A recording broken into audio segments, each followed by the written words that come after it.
Rita, uma boa tarde para você. Quero começar falando com você. A gente está falando de carro antigo e tal. Te remeteu a algum outro veículo aí que você já tenha tido da Fiat? Estávamos aqui com o saudosismo lá em cima, né?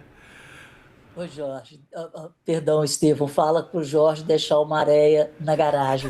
Eu tive um Maréia, então realmente não tem saudade não. Não, sem Mas quando saudade, eu, tá bom. quando eu vendi o meu Maréia, eu tive a sorte de trocar por um imóvel em uma região que valorizou muito aqui em Minas. Então, na verdade, o real estate, né, o mercado imobiliário, conseguiu repor as perdas do Maréia, mas vida que segue, viva a Fiat, a gente está falando do Maréia, mas quem não se lembra aí do Fiat, do bravo Fiat 147, e hoje a gente tem uma linha enorme, né, daí da Stellantis, que a gente pode escolher que tipo de carro você quer, mas o Maréia fez história no Brasil. Mas vamos lá, vamos falar do Maréia do Tarifaço, né? Bora mudar de assunto. Né? Porque o assunto é sério, tem impacto para a produção automotiva, mas esse tarifaço teve uma reação do setor produtivo diante das novas medidas comerciais. Alguns representantes do setor privado, melhor falando, defendem, né, Rita, que o melhor caminho para minimizar os impactos é abrir o diálogo, tirando aquele fantasma da lei da reciprocidade. Qual que é a sua opinião para Pois isso? é. O Jorge falou muito bem, né? Ele usou o setor de autopeças como exemplo e ele deu uma aula aí do que está acontecendo. Porque, na verdade, qual que é o primeiro impacto? A empresa perde mercado. Quando ela perde mercado, para ela conseguir se redirecionar sua produção, para ela conseguir se reposicionar no mercado global, isso leva tempo. E nesse tempo, se o importador conseguir, ou ela conseguir renegociar o contrato, ela vai ter perda de margem, com certeza. Então, é um jogo de perde-perde. Perde a empresa brasileira, eu repito isso aqui, estou falando isso com muita ênfase, porque o brasileiro ele fica assim, não, a China é o nosso maior parceiro comercial, mas nós temos que lembrar que o maior comprador de produtos da indústria que são exportados pelo Brasil são os Estados Unidos. Então, são os produtos de maior valor agregado. E dessa pauta toda que sofreu o tarifaço, 62% dos itens, né, fazem parte da indústria de transformação. Ou seja, esses produtos vão chegar nos Estados Unidos e vão ser transformados em outros bens, em outros produtos. Então, as empresas americanas também vão sofrer, assim como o consumidor americano.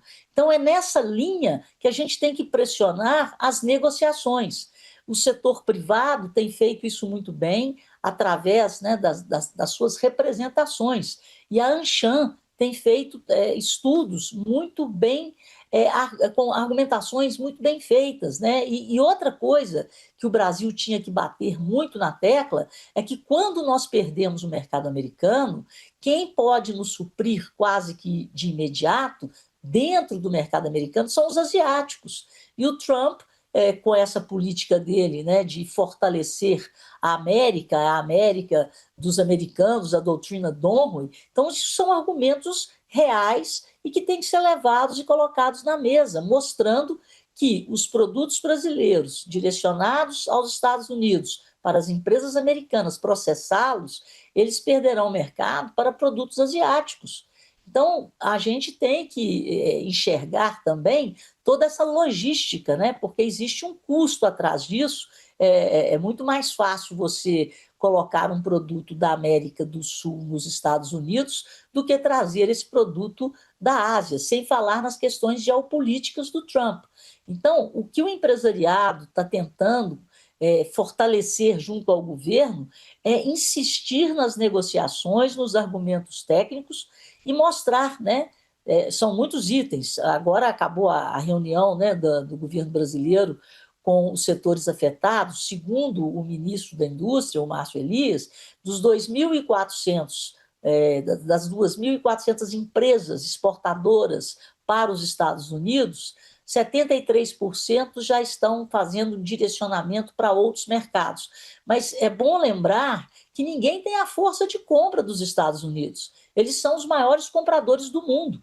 E é por isso que o Trump impõe tarifas para negociar. Porque se ele não fosse relevante, a gente não estaria com problemas. Mas, repito, os Estados Unidos são os maiores compradores dos produtos industriais brasileiros, é o nosso segundo maior parceiro comercial, e a China é relevante na importação de commodities. E se a gente pensar bem mais um pouquinho, os americanos são os que mais compram o Brasil. O investimento direto dos Estados Unidos no Brasil comprando negócios é o maior.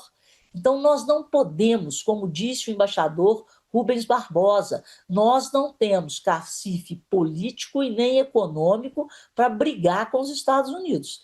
Então, é juízo. A retaliação, ela não deve... seria o último remédio. Então, quer dizer, se você quer retaliar, estabelecer uma tarifa nas mesmas condições, isso teria que fazer parte de uma negociação cirúrgica, né? Toma lá, dá cá. Mas muita calma nessa hora, e eu acho que a gente tem que intensificar as negociações cada vez mais, e o setor privado tem que pressionar, sim, e muito o governo. Não adianta, a gente sabe, lançar o Brasil Soberano 3, que a gente sabe como é complicado acessar as linhas de crédito, como é complicado ter acesso rápido a esse dinheiro. Não é assim tão fácil. O governo chega, não vou largar a mão dos brasileiros, dos empresários, nem do agro, nem da indústria, mas a gente sabe que na prática a burocracia impera. Rita, hoje também tivemos novidades na Vale, que voltou ao centro das atenções, elegeu um novo presidente do conselho e apresentou bons números do setor extrativista nacional. Como o desempenho da companhia reforça o protagonismo da mineração brasileira, mesmo nesse cenário que é desafiador. A gente tem que chamar a atenção da mineração e, sério, da tabela periódica que nós temos. E a Vale hoje chamou a atenção não pelo aumento, a produção de minério ela bateu recorde, mas houve um crescimento de 1%.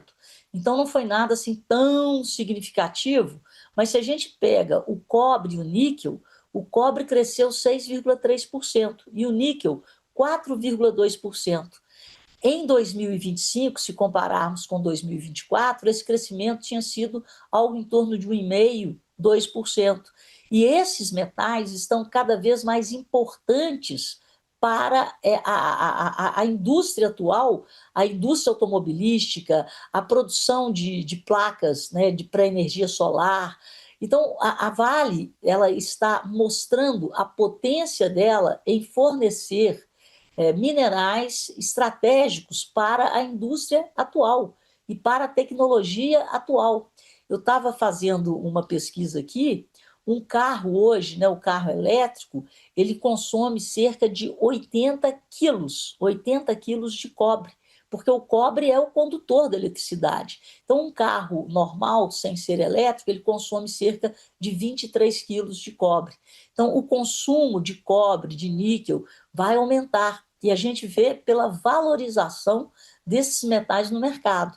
Portanto, isso mostra, né, que a gente tem com o que negociar, porque nós temos minerais à vontade. A Vale é uma das maiores produtoras, porque o minério de ferro ele é básico, né, ele é básico para a siderurgia. Então, nós temos muita coisa para colocar na mesa. Eu acho que a gente tem que ter estratégia e inteligência, mas, acima de tudo, boa vontade constante, apesar do ano político. A gente tem que esquecer a soberania e fazer e falar de economia. Nós temos que fazer negócios para que as nossas empresas não sofram tanto. Rita Mundim, muito obrigado pela participação por aqui. Um ótimo restinho de dia e de semana para você. Obrigada.